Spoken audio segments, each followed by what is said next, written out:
Here's Johnny. I'll be back. And you will know my name is the Lord. I'm walking here. I'm walking here. I'm sorry, Dave. I'm afraid I can't do that. Groovy. And I didn't bother preparing some sort of witty introduction for everyone, so we've got Mike. Say hello, Mike. You fucked up. Yeah, I done goofed. I don't want to do the show anymore. You don't have witty introductions. That's Where's bullshit. the game show? There's no game show. This is going to be the most boring podcast we've ever done. Next had up an is extra James. Week. You have extra failed week. this podcast, Flexo. That's all it is. Just 60 minutes of people yelling at me. Do it right. Do it better. Make it funny. So anyways, we've got MB, we've got James, and we've got Mike. There's also myself, Flexo, Cody, whatever you want to call me. Give me a call, audience. You can reach 1-800 Lexo at 649-2174. Keep sending those tapes. I if feel so only they let would call. down. I'm just Yeah. coming in as... See, that's how I get you. I lower your expectations, and then I continue to not raise them so you don't get your hopes up. Well, I mean, to be fair, if Hollywood did that, that'd probably actually be a winning formula. I don't want to be your cock tease. I'm just gonna leave everything flaccid. Why do you have to be the agents of S.H.I.E.L.D. of hosts, Flexo? Oh, nice segue back to a subject we're off of. Anyways. There's been a Flexo bitch slap. For no particular reason. I don't like all the erection talk when we're about to talk about children so much. Oh, Oh, you're the one who made that connection. You're gross. yeah. I know. I have to. Well, now that we're talking about it, let's talk about Super 8. That's the worst segue I've ever made in my life. Speaking of erections, This show is just filled with just flubs. Woo! This is our outtake episode. Once again, Cat episode. So anyways, I'm only going to say anyways so many times before we actually get to the episode. Super 8. yes, that is the title. It is, in fact, the title of the film. Great movie. Great movie. We've got one review. Mike says, great movie. But is it the greatest movie? MB, you weigh in. It's good. It's just good. it doesn't measure up to pretty neat standards. No, unfortunately, it doesn't measure up to pretty neat standards. But to be fair, no movie can because that's reserved for comics. It's just nifty, but that's it. For this, I will give a yeah. I remember, like, when and Super that 8 was isn't being nec- advertised, no one really knowing what to think of it. Like, the trailer made it seem interesting, but it had that mystery box appeal to it, so you're also like, what the fuck is this coming? Is this worthwhile? So going into the theater, I basically had that, hopefully this is a neat reaction. And when I left the theater, I actually was kind of blown away because it was way better than I had any expectation for it to be. Yeah, I would say that was definitely my takeaway from the first time I watched it too. It's that it's just kind of something you don't really have much of a reaction to going in because you don't really know that much. Like, the movie itself is actually way different than you go in with, like, any preconceived notions because the marketing was just kind of... It was... The marketing was like, hey, there's a train crash in this movie, and something about cameras. I actually think that was one of the more successful mystery box marketing. I mean, the full trailer was amazing, where basically the only thing it told you was that it was a Spielberg pastiche. Yeah, which is kind of really what the movie... I mean, the movie succeeds on that level insanely well. Like, it feels like a movie from the early 90s or the late 80s, and you cannot recreate that in today's climate without, just kind of making it Spielbergian. The thing that kind of weirds me out, though, is, like, the movie is obviously made to be, like, an early-era Amblin film or a Spielberg movie. But when you think about it, when Spielberg was making his films, they weren't period pieces. They were making, well, it's the 1970s. I should make a film set in the 70s. And now when they make Super 8, they have to go and, we want to do it like Spielberg, so we have to do it in the past. It's not an update of it. It's kind of a copy. Yeah, but at the same time, I feel like that's kind of a credit. I mean, I think that's pretty unanimously agreed. That's a credit, but it lends itself to a timelessness, I think. Yeah, well, I mean, obviously the movie is, supposed to be aping the late 70s, just for technology limitations and all that. But I also feel like it really works for the movie and helps it stand out, because, it's the year 2013, 2014, oops. But we don't get movies that feel, timeless. They feel very much like a product of their time, and a couple years down the road, you'll be like, I don't really need to watch this. This is dated. Yeah, it almost has that Batman the Animated Series type of feel where it's like, it's retro, but at the same time, it doesn't feel like it's from... Like, they do a good job with representing the 70s in it, but to me, it just kind of feels like beyond its era. Like, it kind of feels like something that's just... This could have been in any era. They just chose the 70s because it's not, like, overly fantastical with technology or anything like that. And it is kind of cool seeing, like, a period piece, like a 70s set movie, where they put CGI into it. Because when you think CGI effects, you normally think of a more current piece. So seeing an alien monster running around... Spoilers. An alien monster running around... It's during 1979 or 78 or wherever the film is set in. It's a little... Not off-putting, but it's surprising in a way. So, sorry, Hiro, I cut you off before. I was just saying it would be hard. It would have been hard to have captured that same tone in a story that took place in modern times. Like, that whole Goonies, E.T. feel doesn't really apply that much to childhood, the childhood of this generation, I don't think. Yeah, definitely not a child. Like, as a child of the 90s, I can definitely say that that's not the kind of experience I would have had. Like, I mean, just boiling down to the fact that it's like, it's even about a Super 8 movie being filmed rather than like a mini DV camcorder or something like that. And also, the 70s and the 80s were the period where nobody gave a shit about their kids. So that was the only real period where kids could go off and have adventures like this. Yeah. Or just, and I think a big part of Super 8 is the nostalgia factor. Just, J.J. Abrams looking back at his childhood where he would make Super 8 films, or looking at his childhood, the kind of movies he would watch and enjoy. Yeah. So Super 8 is naturally steeped in that kind of nostalgia, so how do you make a film nostalgic? Well, set it in a time, way before contemporary. Yeah, I think that's a magical quality. Yeah, I think that's actually a big strength of the movie is that it's very obviously a labor of love. And it could have very easily become one of those movies that works as a pastiche, but only as a pastiche. Now, you see certain movies that, while enjoyable, just serve as, the director pointing at something and saying, hey, remember when this was good? But surprisingly, Super 8 stands on its own as not only an homage to that type of filmmaking, but also a good example of those types of films. Yeah, like you can watch Super 8 and not have seen any of Spielberg's movies and still enjoy it. It's kind of like Young Frankenstein. If you've ever seen that, it's still funny if you haven't seen any of the Frankenstein movies, if you haven't seen any of the Universal Monster movies. It's still enjoyable, it's still really well made. But if you've seen those, it's chock full of little references from all the different films, which make it more enjoyable. So it's kind of like, a dynamic experience. If you've got that experience, it's great. If not, whatever, you can still love it. I mean, compare it to a movie like Kill Bill, which I love, I will always love eternally. But at the end of the day, it's just Quentin Tarantino saying, hey, wasn't Chopsaki cool? Whereas the Super 8 really stands on its own 2 feet. Yeah, that's really why I said even earlier, even if it were based in a modern setting or a modern era, sure that would have taken something away, but the story itself I think is strong enough to warrant really any type of film because it's such a well done. The character stuff in it is fantastic, but you also have this innocent, childlike wonder to it. Yeah, it has a very specific tone that you just don't see in movies these days. There's such sincerity to it. Yeah, which is kind of shocking for me to experience because this is kind of a weird thing to admit on a movie podcast, but I've never really seen E.T.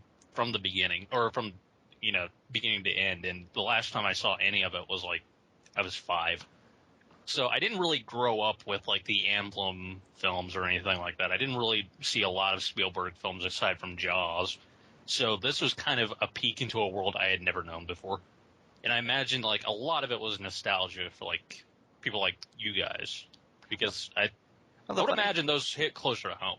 Well, the funny thing is, even if you don't have much knowledge of that kind of filmmaking, there's still something about that tone that's in the popular consciousness. It even if you've never seen it. And it's comforting too. Like it's something that just kind of feels like a warm blanket. It's Well, like the thing, like, it worked for Spielberg for a reason, so, I mean, it's surprising we don't get more films like this, where it can be fun, it can be exciting, adventurous, a little bit scary at times. This But at the end of the day, it doesn't let the drama overwhelm it. It's got some morality to it, and it's got some meaning, but it also wants you to have a good time. I would say this does Spielberg better than Spielberg could probably do again if he were to make a film like this. Yeah, it's like like what I said right after I saw it. It's the best Steven Spielberg movie in years, and it wasn't directed by Steven Spielberg. The ending just turns into War Horse. It's very confusing. Why is he riding this alien into World War I? Why is Lincoln in here? Daniel Day-Lewis? Well, all right, I'll take it. Daniel Day-Lewis would have given that alien pathos, goddammit. He would have been the alien, but he would have like actually become the alien through gene splicing. He would have murdered 70s townsfolk. Just to get into character, like he would have had to live the life of the alien for a year before he did the part. Whenever this movie first came out, I missed it in theaters, but the week I rented the DVD, I watched it 4 times on 4 separate nights.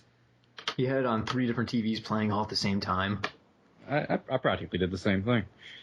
It was like I was staying at a relative's house, and it was like every time somebody would walk in, like, no, you have to sit down and experience Super 8.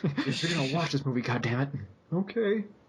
And everyone was entranced by it. Like, I don't think I've encountered a single person that that dislikes this movie. Oh yeah, Not counting the internet. the first time I saw the movie, I actually had been rented at my aunt's house. So it was me, my aunt, my grandmother, and my mother watching it, and they all had the same reaction to it as I did. And that rarely happens, to be honest, because we just have such different tastes in movies. Like, it just holds up insanely well on a bunch of different levels. Like, not just the nostalgia factor, not just the Goonies, Spielberg, Amblin factor. Like, it's multi-layered in the ways it works and comes together. The phrase, it makes me feel like a kid again, is thrown around a lot with movies. But Super 8's the only movie where legitimately I feel like I used to feel whenever I watched movies like that. Same here. It's hard for me to think of another movie I've watched in recent years that put me in that place again. Or it was like almost like I wasn't even watching a movie. I was just experiencing something. The way whenever you're a kid, you don't even register that you're watching a movie. You're just watching a thing that's happening in front of you. There are no walls of perception. I tend to do that a lot anyway, because I'm just kind of that's kind of the filmmaker, or not filmmaker, kind of the film goer that I am. Whereas like I get, like if I don't be careful, I get sucked in way too quickly. That's your Batman mode. At the end of the movie, he believes he is Spider-Man. He falls off the building, breaks his legs. Old Parker look. That was weird for Django Unchained. He just fights crackers all over town. But, I mean, I don't really have the same thing where it's like, I think that's honestly my biggest problem with the movie is that I don't have that same exact feeling that like Mike described or James described, just because I never really watched those kinds of movies when I was a kid, but it's still like, even despite itself, it still manages to be a great experience, like a fantastic, surprisingly heavy experience too, because it just has so many emotions going into it. Like, it's not just drama, it's not just comedy, it's one of those movies that's not simply a genre movie. It's a movie that just kind of gets a lot of different elements into it. And I do enjoy the fact that the side characters do actually have like goals and achievements and aspirations. They're not just there to say a piece of dialogue that's important at a certain moment of the film. And they're also all interesting. Yeah, it's like, you've got Alice Daynard and her relationship with her father, and then her father's relationship with Joe's family, and all the intricacies of that, how all these characters are tied together and they've got those conflicts.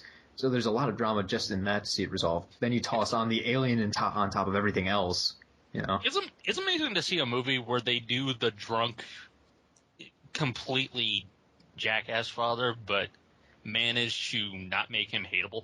Like they weren't going to make you hate the guy. They were kind of making him seem, kind of pathetic and sad. Like you feel bad for him. You wanted to turn things around. Yeah. Yeah, it reminds me of a lot of like the very best Stephen King stories where if you removed any supernatural element, you would still be really invested in these characters' fates. Like, it's Oh, a yeah, character first, premise second type of story. This Yeah. wouldn't have really even needed the alien aspect. It just kind of enhances it that See, much more. That's one of the big issues I've had with the film, and I'm not sure if you guys completely disagree or not, but it to me feels like there are two very separate films that kind of got laid over top of each other, and they Well, found a way that's to actually kind of what tie That is what together. happened. That is what happened. Because you've got the kid movie, and you've got them trying to make the Super 8 film, and it's kind of a coming of age story in a way, and Joe dealing with his dad, and that's all really engaging and interesting. And then you've got almost the subplot of the monster that they threw in there to kind of draw asses into seats. And to me, the monster's just not as interesting. I would rather have it to be an hour and a half of the kids making their movie than an hour and a half of that monster escaping the train and running amok. Well, personally, I think that in stories like this, they work the best whenever the supernatural element is more of a Undisputed? catalyst Yeah. than anything else. I think science fiction and fantasy and horror works best whenever the monster or alien or whatever's going on is just something to guide you through the story and show off these characters reacting to these extraordinary events rather than what the story is about. Yeah, Alien would have been a really dumb movie if the xenomorph was the focus of the movie. Or Well, look I think it has to tie into a larger theme. If you look at Jaws, like the shark is such a great representation of what the movie's trying to deal with in the characters, and it ties everything together so well. Like the shark is essential to that story because it talks about how Brody's afraid of the water.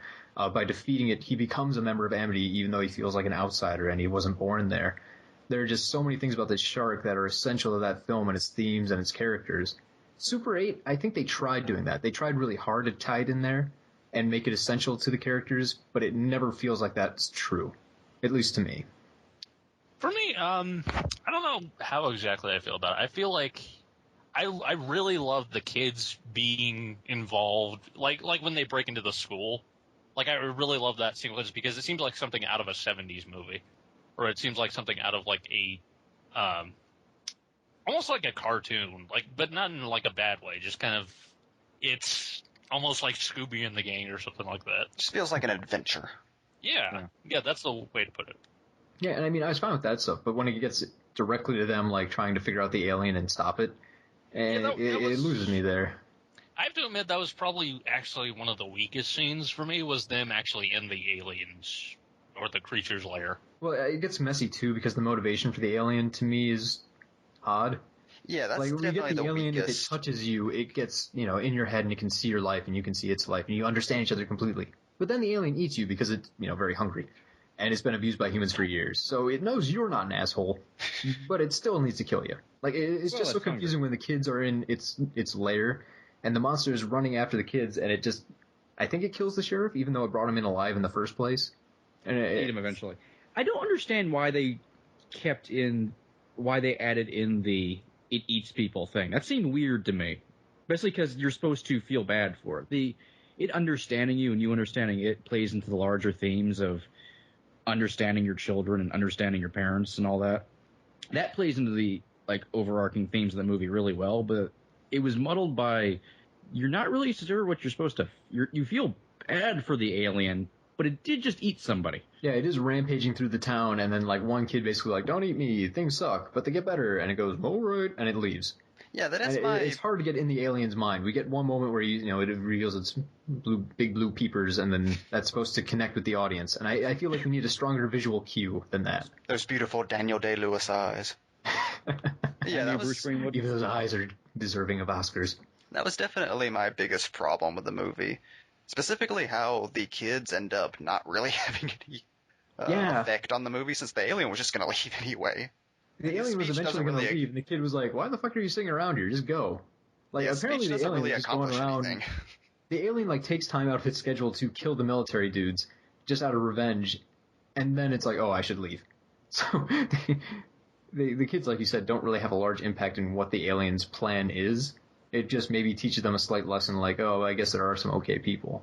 But that's true for a lot of the characters. If you look at the dad, how does the dad impact anything other than, eventually coming to terms with Alice Daynard's father?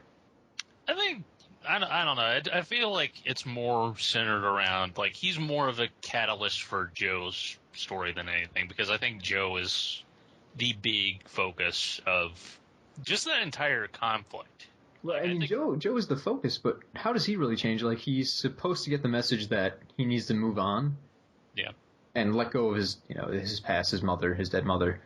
But we don't really get a lot of examples in the movie where his life is, like, really shitty because of it. Obviously it is because his mom just died, but we don't get him experiencing these issues so much. He seems fairly well adjusted. Yeah, the only It's thing we really mostly see his is father just who him needs to carrying change. around Like, the his locket. relationship with his father is bad.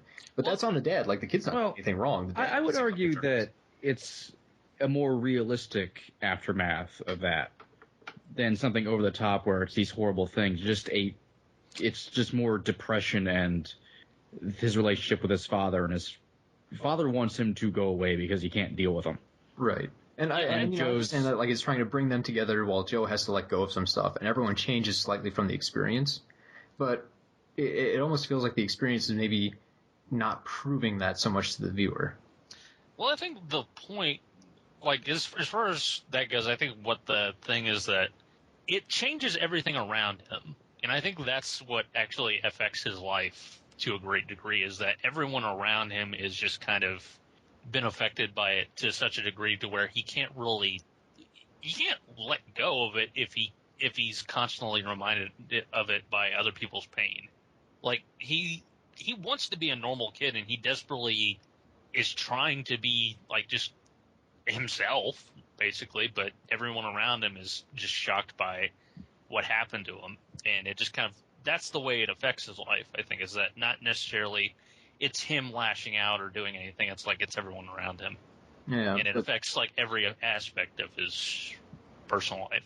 I don't Like, know. There were moments like the resolution with Charles and how self-centered he is, and basically learning he can't always get what he wants. I mean, that I don't think was overdone, but you still understood that he changed, and you had to have a direct confrontation with his friend where they hashed things out and truly learned from the experience, and it made sense. Whereas the monster stuff, it almost feels like it's a little superficial, like, this is the lesson they're supposed to learn, and this is close enough, this works. Yeah, the monster stuff, I would argue, is kind of, it's well done for the most part. It's just kind of, it's kind of inferior to the story itself. It's just kind of beside itself as far as, like, not really being an essential part. It's just more there to have, like, cool sequences. It's just cool. It's there. Like, the way I view Super 8 is just a movie that's a snapshot of all these characters and where they were at this point in their lives, and just how they all reacted to a giant disaster, which could have easily have been a tornado or a Dante's Peak of some kind. They lost Brahma pushing a rowboat through scalding hot water. Gotta get the very Here's The shore's like right here. We could probably just paddle. No! Yeah. My old bones. My bones are burning. But, Goodbye, Grandma. yeah, that is one of those things where that only sticks out because the rest of the movie is so good. It is one of those things that kind of sticks in your craw because it's time with the kids. Like the kids are so well realized and so well acted. It's amazing, and you're like, oh, this is great. And then Moss comes along, and you're like, oh, whatever. I don't care about that. I want more of the kids making a Super 8 film. Yeah, it's one of those things that just kind of sticks in your craw because 99% of the movie works perfectly, and then there's that 1% that still works, but it's a little bit wonky. The only thing I don't really like about the third act is it just kind of happens suddenly. Like, there's no... Yeah. I don't think they necessarily need to be involved in anything the alien does, necessarily. But it does feel like... And then they exit the cave, and then it flies away. And then there's the great moment with the locket, which is really the true ending of the movie. But did you think the locket thing was overdone? No, maybe not a at little all. a touch too sentimental? I was kind of sitting there like, why the fuck does he need his locket? Jesus Christ. I remember standing up straight sitting up straight whenever he grabbed for the locket and just feeling that tug on my heart. Like, that was one of those I feel like a kid again moments. Okay, so I'm just a heartless bastard. Okay, yeah, you're a heartless bastard. Okay. The Michael Giacchino score definitely completed that moment. Could you say his last name again for me? Giacchino. Giacchino. Okay, I'm not gonna. Okay, you originally, I was don't- gonna pronounce it as like Garinagara. You don't have to put the racist accent on it, Flexo. That's the only way I can pronounce it. Giacchino. It's like an Arnold Schwarzenegger impression. You just have to pretend you're eating a sausage. Giacchino. Very music, very beautiful, very moving. I cried. The piano was just so beautiful and moving. But yeah, the score is. I love this dude's work so much. Everything he touches is just beautiful. Yeah, It that was doesn't always feel one of like the- to make a score for a turd in a box, and it'd still be the greatest score. Even the theme that for a movie where it technically had no score with Cloverfield, that was still amazing. I mean, that was like the one thing that was always consistently good on Lost throughout all 6 seasons was Michael Giacchino's score. He's one of like the hidden gems in Hollywood. And I really love it too because his score can change on a dime. Like it can start off kind of when the movie begins, it's a little bit ominous, the tone he's going for, and then he switches over into a more kind of melancholy type thing, and hits the theme of the film. And it's such a fast change, and then it's even better because he fades the music out right in time to see that safety sign, like so many days since last accident.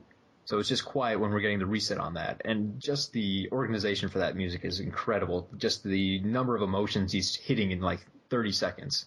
I would love to see him tackle something like Superman or something Yeah. like that. Like just a great like adventure movie, but at the same time it has to have a lot of heart to it, which is what he excels at.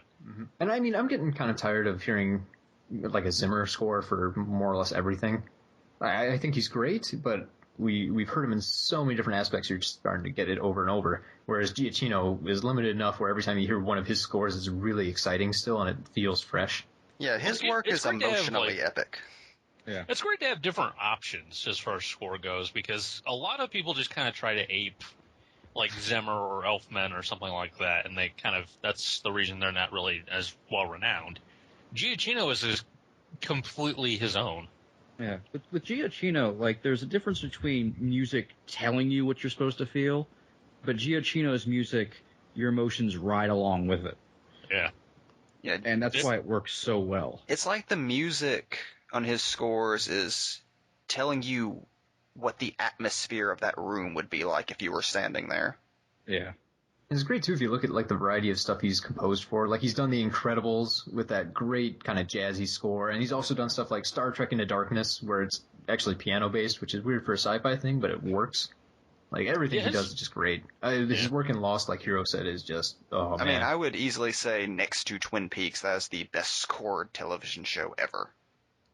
Like and not only that, but I think one of the big parts of the movie, the reason the movie works so well, the acting. Definitely, is just yeah. phenomenal. Oh, I don't think any of us can disagree on that. Like pretty much, I don't think there's a dud really in the cast. Everyone excels, which is amazing considering they're kids. Like you Yeah. normally expect bad acting from kids, or maybe a little stiff or wooden. Especially No. for a movie that focuses majority on kids. Yeah, if the kids were terrible, this movie would tank. It all rides on their backs. Like the kid who played Joe was exceptional. Yeah, definitely. And he hadn't been in anything at that point. One of his first acting roles, I think. I believe you're right. I think this is his very first one. Or Ellie Fanning. I mean, she Yeah, really. I'm dying to just- see more from her because she really impressed me with this movie. It was like that scene where she's supposed to be acting, that she's acting in a bad Super 8 film, and she starts crying, and you're sitting there like, my God, that's amazing acting. That scene where they're watching the home movie was she pulled that off really well. Or even flirtation by way of acting like a zombie. I know, there's romantic zombie makeup in this movie. Or even like the side characters, like the guy who plays Charles, Riley Griffiths.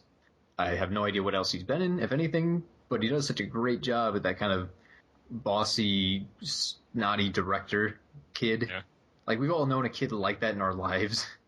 Just the Also- scenes with Nails the it. back and forth between him and his sister, it seems like a snapshot from your friend's house when you were 5. Yeah. Like, writing of the kids is so dead on perfect, and it reminds me of how kids used to be written in films and just Like kids. aren't anymore. Yeah. Like they're either written as just Dumb. creepy adults or really dumb. Yeah.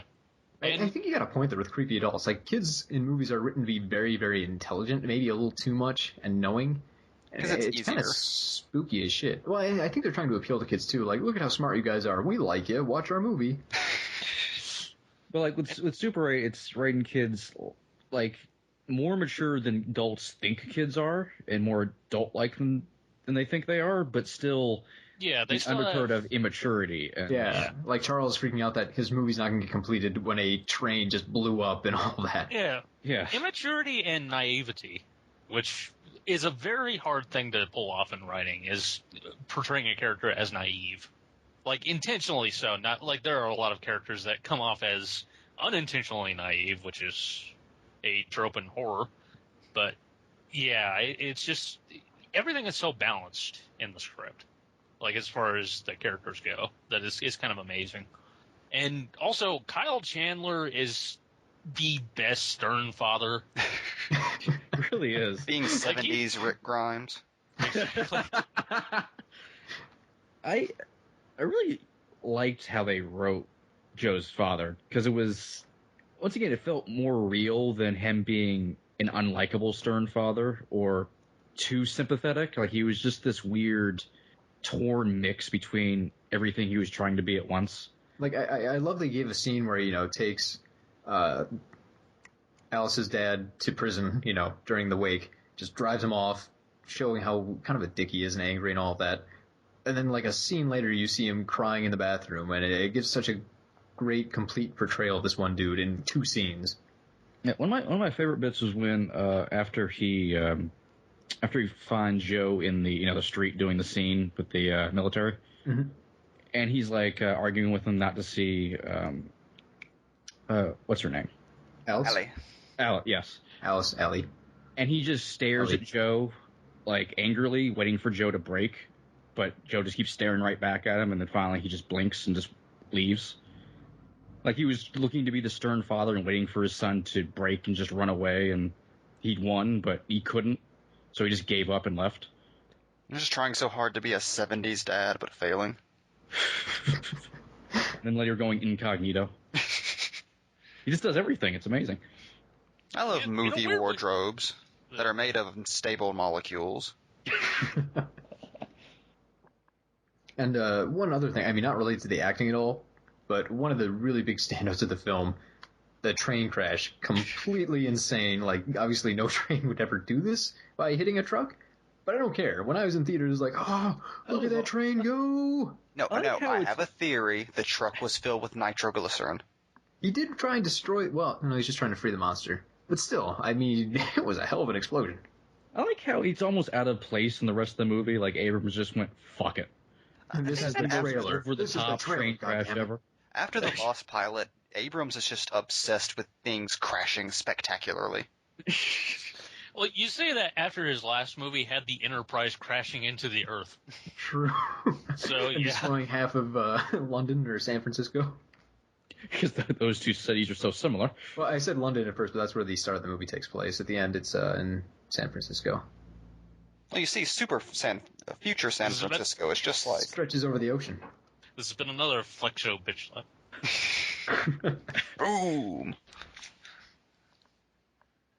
But yeah, I definitely think that the whole train sequence, even just the, setting up and making the movie, that is probably my favorite sequence in the entire film, is just the beginning and end. Yes. Yeah, that part right there, I was just fixated in the theater. Like, I couldn't pry my eyes from the screen. That almost could have been a short film unto itself. It just works on so many different levels, even independent of the movie. It just kind of, that's really, like, there's a reason the teaser trailer was actually just the train crash. Yeah.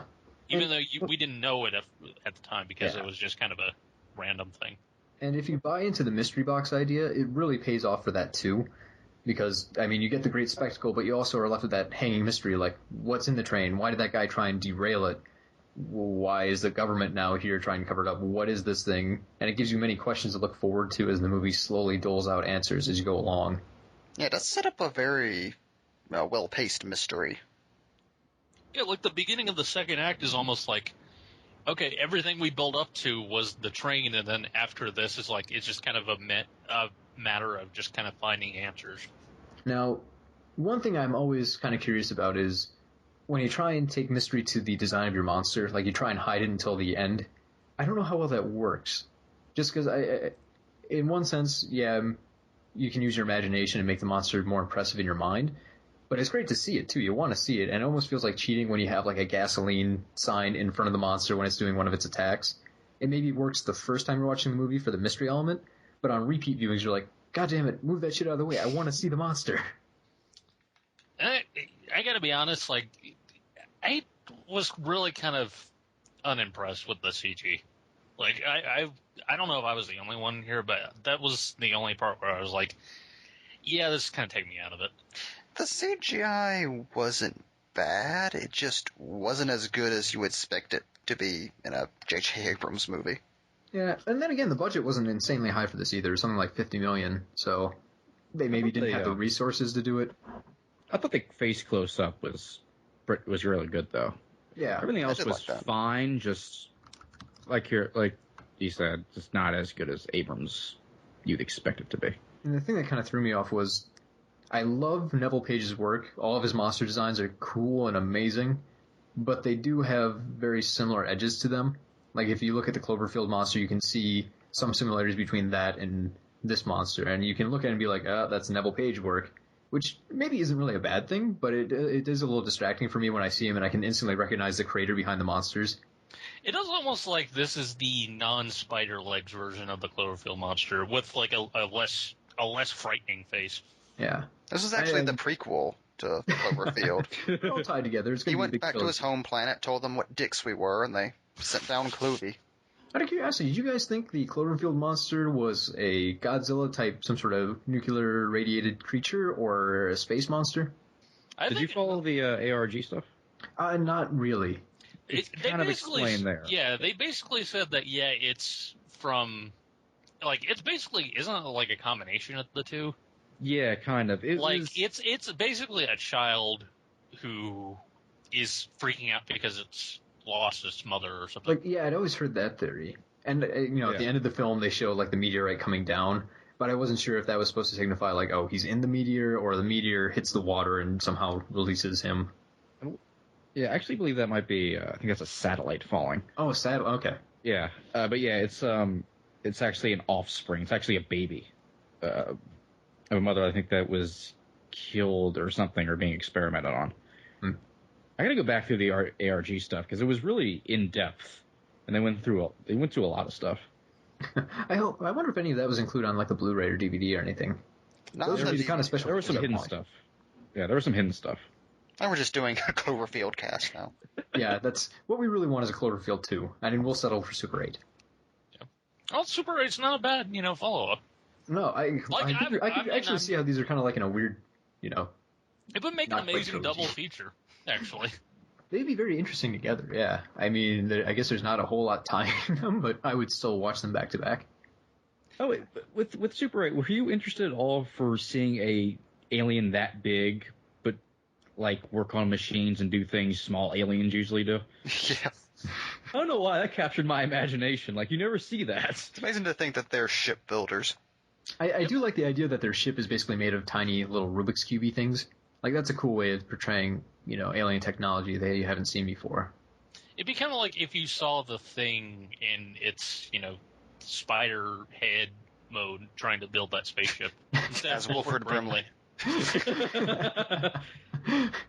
Like that we're both fascinated by that image. I still say that wasn't the Thing. That was just Wilford Brimley going insane building a spaceship. Just totally nuts. I'll get out of here. Don't come back inside. You hear me? I want to come back in. Or else I'm going to space. Don't threaten us, Brimley. And then Cocoon happened. And that's why the monster from Super 8 is on planet. This is kind of a stretch for transition here, but I'm going to go with it. I right now I'm reading a book about monsters from John Landis, where he basically just collects his favorite movie stills and throws them all in a book and talks about monsters, and he interviews some of his director buddies. It's pretty interesting, and I love the fact that all of his interviews start with the same question: how do you define a monster? And it kind of got me thinking, well, what is a good definition for a monster? Because everyone seems to think of them in different terms. Like, in this case, it's an alien monster, but the idea of a monster comes from it's unnatural to Earth. Like, it's the other, complete other. It's not from this planet at all. It's not known to us in any way. Whereas some people would say a monster could be, would be the colonel, the military colonel, because he's acting against basic human compassion.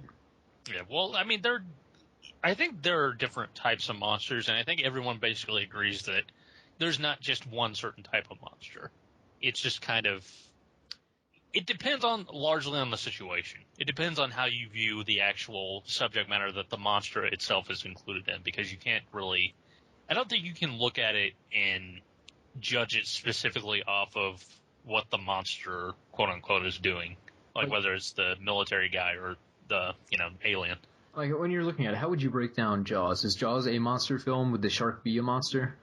I would say yes, because it is the single element terrorizing everything, because it wasn't spurned on to attack people. It just started attacking people. But you could also look at it as the shark is acting according to, its nature. That's just an animal. Well, no, I think actually Jaws is it goes out of its way to say this is not a shark's nature. Like, the shark in that movie is very special and unique because it is doing something not a shark would usually do. Yeah, it's an aberration. Yeah, it's almost like that shark is a monster version of other sharks, because that shark is unique in its own way, that it's the thing that we never expected, because sharks generally, that's just not in their biology.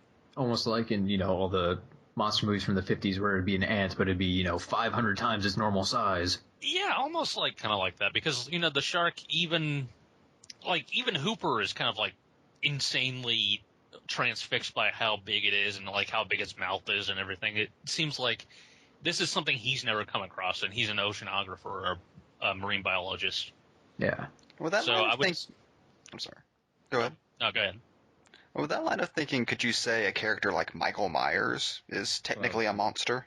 Yeah, that's if you're going into a monster is a thing of terror that's not necessarily inhuman, but is a thing that's alien. Yes, that's more of an idea of evil than something with 3 heads and lumbering around.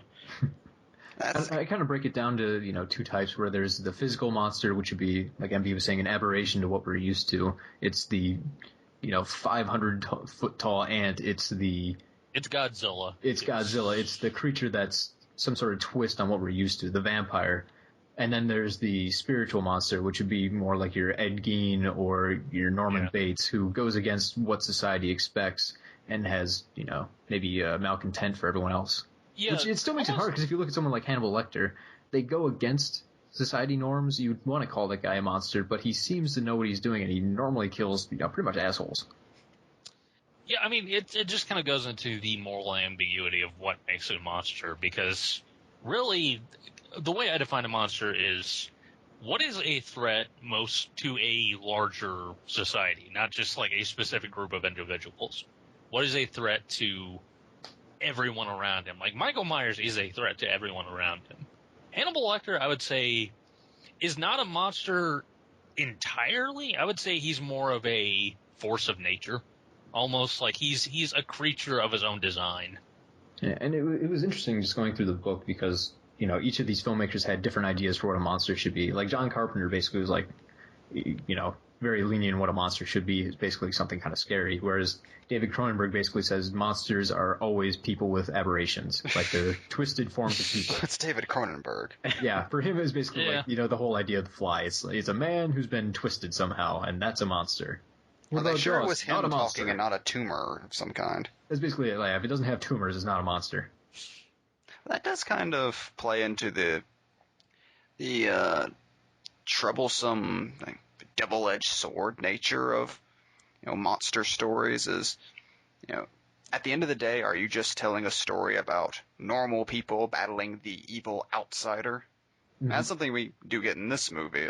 We see an outsider, but since that thing is treated as an outsider and not shown, compassion or humanity, it becomes a self-fulfilling prophecy and becomes the monster they originally thought it would be. That's kind of why the whole thing with it eating people is kind of tricky, because Yeah, it complicates the whole thing. yeah, I would say that there's almost like a trope where you have the perceived monster, where it's like he's seen as a monster throughout most of the story, but then it's revealed that no, it actually had, purely good intentions. It never meant to hurt anyone. It never really meant to do any of this stuff. Well, except for it was just kind of anyways, Yeah. That's why that's such a weird aspect of this, is that it's like it goes against that trope, because you can tell Abrams wanted to make that monster sympathetic and make it to be where it's like, oh, he's not really the monster at all. People are just, afraid by what they don't understand, and this is just kind of, he's just trying to make his way home. Then he murders, and that's like, if they just didn't include that one little detail. The first time I watched the movie, I thought he was maybe using the people as batteries, like a la Matrix or something. He's just squeezing their blood out for no reason. He was using them as like a power source to power his machine, but then he fucking just slurping the stuff out from inside of one. I was blown away. Yeah, and even in the end when he's just chasing the kids, and it's like, well, I'm going to leave this planet very shortly, but I'm still going to kill these fuckers. Like, he grabs the sheriff and, like, bites his head off, and he's the lady with the curlers. I'll get him too. Why are you doing this? You're ready to leave this planet. Like, I can understand if it was like a factor of it doesn't want, like, it perceives all humans as a threat to itself. Threat. Yeah. But it's like, you still could have done that without having him kill, I think. Yeah. I think it would have been better if they had played up the revenge angle more, so that it really felt like it had the choice of leaving or staying and fucking shit up, and it was choosing to stay and fuck shit up. Yeah, that's why I feel like they bumped the Colonel off too early. He dies at 20, 25 minutes before the film ends, something like that, if I remember right. And, after that, it's kind of like, well, he was the guy the monster really wanted. Maybe if they kept him around and he'd been a direct part of the climax, they could have tied things together a little neater. He is the villain of the movie, so it is kind of weird that they killed him off so soon. It would have actually been a lot more fulfilling if they had him in that final set piece, really. Where and actually have Joe like convince the monster to spare his life. Yeah, like that would have been that would have tied things up together really nicely. Yeah, so that's kind of a bummer, because, every time I watch it, I always think, like, oh, don't kill him right now, save him for later, or just change this a little bit, but obviously it's too late. Damn it, Jenner. Come on. Jenner lives. Jumping back a little bit here, there was one really great Guillermo del Toro quote from that book, where he's talking about how there's always two type of monster stories. This is going back to what Hiro was saying. There's the monster is outside, and we don't want it in because it's outside, it's mysterious and strange. And the second type of story is, the monster is inside of us. And I think that goes back to what this movie's trying to tackle. You've got the alien monster, which we're looking at as the outside alien presence that scares the shit out of us and we don't want it. But there's also all those negative feelings we have inside of each other. And, the conflict between the dads, just, how they can't really see eye to eye after one experience, and that hate they have for each other and anger and all that. And how both of those get resolved by the end of the movie. Yeah, I would definitely say that that's one of the many themes that go on through this. Like, I would say that this film juggles a lot in terms of underlying motivations, like for what it's trying to accomplish with the story. Like, you have the coming of age aspect of it, but you also have a character piece where it's just kind of, once again, it's Joe trying to move on from his mother's death, or it's also got the aspect of, it's about kind of embracing, I don't want to say this movie kind of has a through line of things are changing to it. Like things are not as we thought they were. Because, the idea of an alien being on Earth and life after death or something like that. Like, I don't know if I'm making any sense, but... Stop rambling, MB. Ooh, I ruined the podcast. We need to be focused. But yeah, I see what you're saying. That was something I really loved about the final scene of the movie, is the note it ends on, with just all of these disparate characters just staring up, watching this, once in a millennium event that's going to change the world. It's like, everything that happened before is put into perspective when compared to this one event. Like, that was all the bullshit they were dealing with on the day the world changed. And now they're just ignited. I do really like, too, that they don't have the kids moment. kiss at the end. The kids just hold hands, which I thought was a great touch. Yeah. Yeah, I like how the relationship between Joe and Allie isn't even necessarily a romantic subplot. It's just basically just them becoming friends, which you don't see a lot of in stories like this. Feels real. Yeah. I mean, I would say there's definitely a romantic aspect of it. It's just more of, it's understated. Whereas, it's not glamorized. It's not glamorized and theatrical. Yeah. And once again, it's kids. And that's pretty much how it would be. Yeah. I'm curious if you guys got the same kind of meta message that I did. I don't know if it's been talked about elsewhere, but the whole scene kind of early on where Joe and Charles are talking about the scripts to their movie, and then Charles is writing new scenes and adding the wife character, and Joe's argument that it's already good because it already has the great effects in it, and Charles' argument that it can't just have good effects, it's got to have story too, and that's what makes it. I'm sure that was on their mind as they were making the film, because they tried to make a movie that's more than just effects.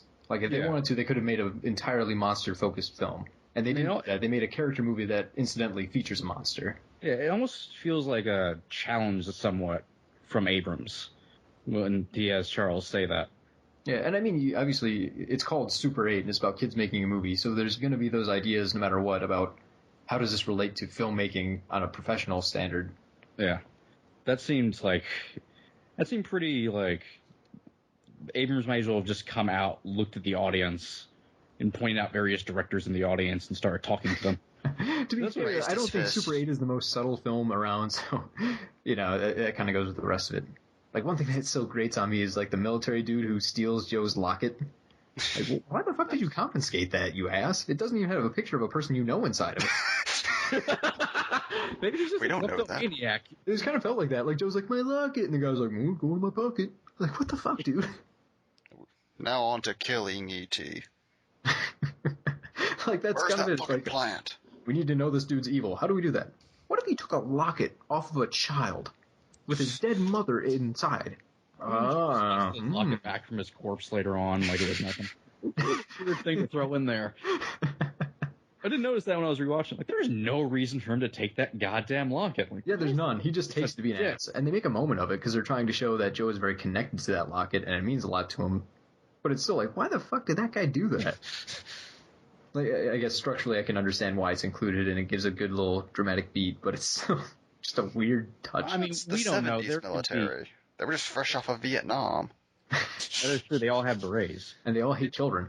There could be some kind of secret formula in that locket. You don't know. Joe could be completely unaware of it. Oh my god! I just realized they're coming off of Vietnam. A giant alien attacks. This is all just Vietnam flashbacks. Oh my god! It's all in their heads. I also thought the Red Scare scene was a little much when all the townspeople are together and like, well, if no one can prove otherwise, I say it's the Soviets. It's like, okay, we get your period piece, but I don't know if we have to go that far. Well, then again, I haven't lived through that period, so I don't know how prevalent that was. I still hear that in my small town today. Welcome to the South. But I have to say, talking about J.J. Abrams, J.J. Abrams wasn't a director I necessarily had a lot of respect for before this movie came out. Like, I just sort of thought of him as, a guy who directs action movies that, by and large, I don't have much of an interest in. And I enjoyed Star Trek quite a bit, but I never really thought of him as, a big idea kind of guy, or a guy who I could see writing a script for a movie. But I was shocked whenever I watched this, looked at the credits, and it was written and directed by J.J. Abrams. Like, who knew J.J. Abrams was a good screenwriter? Yeah, that is weird, especially if you follow a certain project he was writing. Yeah. Mike and I have talked about this a lot lately, how did J.J. Abrams write a terrible Superman movie that never got made? And then write this? How did J.J. Abrams write Armageddon? What? Seriously? Yeah. Really? He was like one of 4 writers, to be fair, but And to be fair, it was directed by Michael Bay. It doesn't matter who writes that damn movie. Blowing my mind here, son. But yeah, it gave me a newfound respect for J.J. Abrams, and honestly, I thought this when I first saw it, and I stand by it today. I think it should have won Best Picture that year. Like, I'm hard pressed to think of another movie that came out that year that made as much of an effect on me. And I think I can agree with that. I'm looking up the Best Picture nominees for 2011 just because I'm curious. I mean, no movie made me really feel as much as Super 8 did, and had it linger on me. I feel like if it was done by a different director, it would have gotten more attention than it did. Oh, actually, 2011 had some decent stuff for Best Motion Picture of the Year. The nominees were Black Swan, The Fighter, Inception, The Kids Are All Right, The King's Speech, The Social Network, 127 Hours, Toy Story 3, True Grit, and Winter's Bone. Oh, yeah, that was the year that everything was.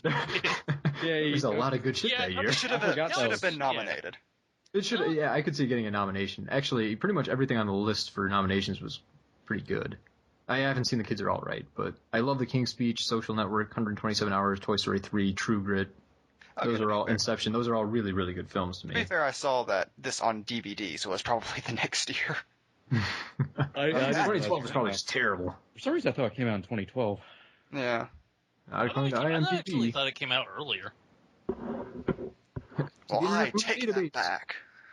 To be fair, everybody thought it was a Cloverfield sequel for like a year and a half. So. Very true. Yeah. Okay. It looks like it came out in June 2011. Wow. Yeah, there's so much secrecy around this thing. Everyone just assumed, oh, more Super 8. I'm sorry, more Cloverfield. Yeah, I think the big rumor was that it was going to be a Cloverfield prequel because everyone knew out of the gate that it was going to be a period piece because it just kind of, I mean, first of all, it's called Super 8, so of course. And because it was called Super 8, they thought it was a found footage movie. Yeah. Yeah. There were some people who thought it was going to be a superhero movie just from the title Super 8. Just from the name. It's a line. It's huge. I remember so many people getting enraged over that. Like, no, it's clearly a giant lion. It's a Voltron movie. Voltron movie. Yeah, there's the big theory. It's a Voltron movie. Voltron movie? I never heard of that. Yeah. There were people that swore up and down it's going to be a Voltron movie, and that's why they had to keep it so secret. What?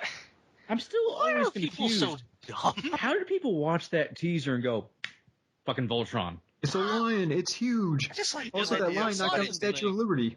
I like the idea of somebody actually thinking it's a lion, it's huge, would be a line in a teaser trailer. And people were supposed to understand that to be Voltron? Like, oh, they're so clever. A found footage Voltron movie would be fascinating. Actually, yeah, I'd be for that. I just want to see a found footage movie about a giant lion. Granted, nobody said Clover wasn't a roe beast. Okay, talking about stupid people, it's always a habit of mine to go to IMDb and just look at the comment boards just to see what weird things people have posted. You do that too, huh? Yep. Yeah. And I think this will have to be something we do for every movie we watch now and talk about, just to run through the top page and just see. We have our first box office pulp segment. This is our Liam Neeson's cock. It came from IMDb. Do you find that every time you go to an IMDb forum for a movie, there's always a thread titled, "Why do people like this?" Yes. Every single goddamn time. Yes. Or if you go to a really bad movies page, there's always the one guy going, "In my opinion, this is high art." Yeah, you just didn't understand it. Please like me. Let me explain the subtlety of Norbit. Well, let's look at our top 6 pages here. From Torbelly wrote, "Wait, what movie did I just watch?" He might have Alzheimer's though, so we'll give him a Well, I think he was one of the people who thought it was going to be Voltron. Yeah. That wasn't a line at all. Big mistake. No one noticed? ? I have to click on this to see what the big mistake we didn't notice was. At the end, before the alien leave the planet, he take every metal object nearby. He take every metal object nearby. It's written by the Hulk. Either way, you can clearly see a metal engagement ring on Mr. Lamb finger. Plus, it just makes sense that everyone who wear any jewelry made of metal would go to his spaceship. Plus, Donnie was on the car nearby, and every car sucked into his spaceship, but after he leaves, you see Donnie is in car. In his car. Wait, Hulk no understand monster movie. I had such a hard time reading that. Hulk still cry at end. Anyway, anyone, BTW, carry head, bridge, tooth, so he should have, like, die or something. wait, does this just keep evolving? He responded to his own post because no one else talked about it, so... P.S. What happened to Tim Blake Nelson as leader? Oh, I think you just made my night, Roy Shashaman. Oh, what else do we got? Okay. Har posted, how could they know about Rubik's Cubes? No question mark. What? Peapod 1974 posted, what was your grade for this? Okay, fair enough. Lizard _ kamikaze, narcissist dead mother, question mark. Wow. God damn. Am I the only one who found it strange that the medallion that Joe's mother was wearing had a photo of herself and the baby? Wouldn't it be more appropriate to wear a picture of her husband, good actor by the way, and son? Or at least all three of them? Has this guy ever seen anything involving a locket? Weirdly sexist, too. It's very odd. Yeah, that was not as entertaining as... You know that locket at the end of Mask of the Phantasm of Bruce Wayne and Andrea Beaumont? She shouldn't have put herself in that. No, she didn't need to be in that picture. Yeah. And lastly, Breeder on 2004 wrote, wanted to be a Spielberg film so badly. Caps lock for emphasis, last two words. Which I think is the point. Did, because Spielberg movies are good. So there you have it, everyone. It came from Internet Movie Database. Ooh. May you never have to go there yourself. And in closing, everyone who doesn't like the movie is an idiot. And that's what we're gonna get. Well, I didn't want to say it like that, but yes. You can send your no email to subtext. CodyElft@yahoo.com. MattJohnson@gmail.com. Can we edit that out, change it? What in tarnation is all this email? I don't know what Super 8 is. But I don't like it. Bunch of commies. I do think the Reds did it. Also, I love the fact that Homer Simpson found his way into this movie. He's in every movie secretly. I don't really have a good ending, so we'll probably just cut it off there. Oh, should we talk about how awesome it is that they included this short film with the over the end credits? I love that was short film amazing. so much. I love that just sitting in the theaters, thinking it's over, and all of a sudden the credits start with that. Fantastic. It's like the movie's the full package at that point. Yes. All of its dark place acting. I just love her so much. And it's a zombie movie. You're a good friend. I don't want to talk about her. Vietnam. Yes, I don't want to talk about it. It's the fucking cutting and the weird music. And they just do it just like every kid making a film does, like, Romero Chemical, wink wink. With its classy outro. I was just hoping Charlie would have a glass of wine and a bubble pipe at the end. Box Office Pulp recommends not going to Internet Movie Database, and also watching Super 8. I can agree with that. Yeah. Box Office Pulp finds this movie enchanting. It reminds Box Office Pulp of its own lost childhood. Box Office Pulp does not have a childhood. Box Office Pulp was raised in a box. Alone. Hulk not understand Box Office Pulp. No one understands Box Office Pulp. Box Office Pulp recommends looking into the mirror and having a conversation so someone will look you in the eye. Box Office Pulp is getting meta. Box Office Pulp only talks about his true experiences. Now, if you excuse Box Office Pulp, Box Office Pulp is going to go listen to the Box Office Pulp. Remember to drink Pepsi. Fine, delicious, wild cherry Pepsi. Oh, screw you. Like how indignant MB is about that. No. No. Boo! Boo! Remember, Pepsi is not a replacement for good parenting. Remember, if you see aliens in your neighborhood, everyone grab a fine Dr. Pepper and then go film that shit. Just for the taste of it. Diet Coke. So smooth and low calorie to boot. You can't Dr. watch a Warner Pepper is Brothers not movie low without a calorie. Warner Brothers ball cap. We should put more product placement into everything. I didn't I think this wish was I had all a going to fine be in the Toyota episode. truck to get me home after work today. Box Office Pulp remembers the time he drove a bunch of kids in a car while stoned out of his mind. Box Office Pulp recommends not doing drugs. They're so bad. I can see everything. Remember Undercover Angel? Box Office Pulp does. Box Office Pulp recommends Vietnam. Box Office Pulp is currently watching Predator 2 and has been for the last hour and a half. Go in there, Danny Glover, says Box Office Pulp. It's too late. Box Office Pulp just wants to remind you that it's all just too late. Box Office Pulp is one ugly motherfucker. Box Office Pulp does not recommend checking out Aliens vs. Predator. Box Office Pulp will say it's only $5 at Walmart on Blu-ray, so what does Box Office Pulp have to lose? Box Office Pulp stopped talking about Super 8 10 minutes ago. Box Office Pulp is going to edit all of this out of the podcast and then stick it after the end credit song. It's our short film. Box Office Pulp presents The Case. For your consideration. Thank you. Okay. Yeah. And I probably will end the podcast on that. That was a roller coaster. Yeah, you probably have to cut out, like, most of that. And like that, he's gone.